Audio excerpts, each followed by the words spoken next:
सुप्रभात श्रोता बंधु आज प्रसंग विश्वास गोटे अस्त्र अटे। आमेन। आज मनोनीत शास्त्रांश लोकलिखित सुसमाचार 8 पर्व 25 पद। पुणी से सेमानकु कहिले तुम मानकर विश्वास काहीं किंतु सेमाने भित्त और चमत्कृत होई परस्पर को कहिबाकु लागिले ए तेबे किए जे से वायु और जल को सुधा आदेश दियन्ते सेमाने ताहांको आज्ञा मानन्ति। हालेलुया। दिने प्रभु यीशु तांकर शिष्य मानक सहित नौकारे थिले एवं ह्रदरे तोफान हेला। शिष्य माने भयभीत हेले एवं वाक्य लेखा जाए लूका 8 पर्व 24 पदरे से माने यीशु निकट को आसी ताहांको उठाई कहिले हे गुरु आमे मलु। एथिरे से उठी पवन और प्रबल तरंग को धमक देले आउ सेही सबु निवृत्त होई सुस्थिर हेला। हालेलुया। गुरु शिष्य मान आड़ को चाही एक गुरुत्वपूर्ण प्रश्न कले तुम मानकर विश्वास काहीं। हाँ मोर प्रिय श्रोता बंधु, यह आम जीवनर एक बड़ प्रश्न अटे। आपणकर विश्वास द्वारा आपण सब किछि करि परिबे।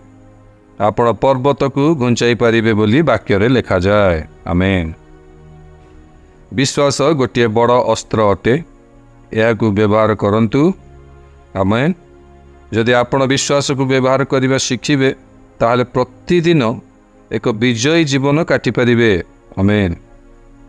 आपणकर विश्वास द्वारा आपणकर अनेक समस्यार समाधान हेबो। आमेन।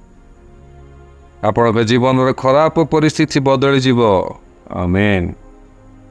सेति पई आपणक विश्वास को सुदृढ़ करंतु एवं निष्पत्ति नियंतु जे जेपरि ईश्वरक वाक्य रे बंची आपणक विश्वास को परिपूर्ण करि परिबे। आमेन। पवित्र बाइबल ईश्वरक भविष्यत वक्ता एवं प्रेरित मानकर ईश्वरीय दर्शनर परिप्रकाश अटे जहार संवाद विभिन्न समय रे प्रमाणित होइअछि। हालेलुया।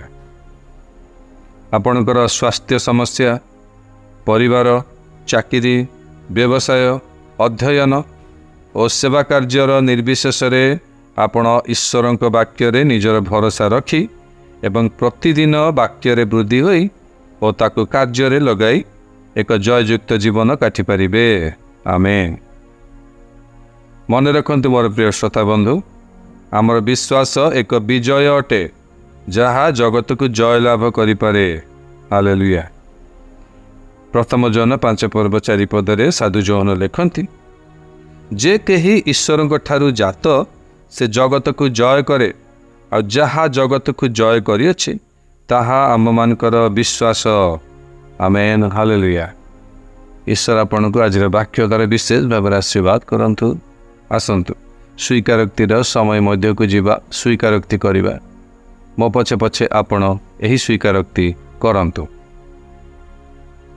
मोर विश्वास द्वारा मु मोर जीवन को दिन को दिन महिमा ओ उत्कृष्टतर रास्ता रे नेउअछि।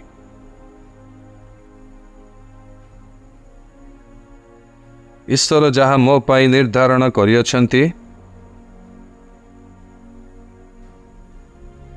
सेथिरे विजय, सफलता, आनंद, सुस्थता ओ समृद्धि रे बढ़ुअछि।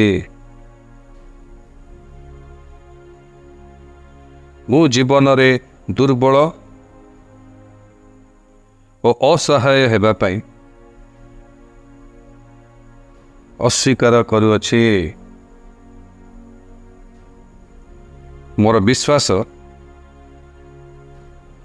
ईश्वरक वाक्य रे प्रभावशाली ओ फलप्रद हेउअछि।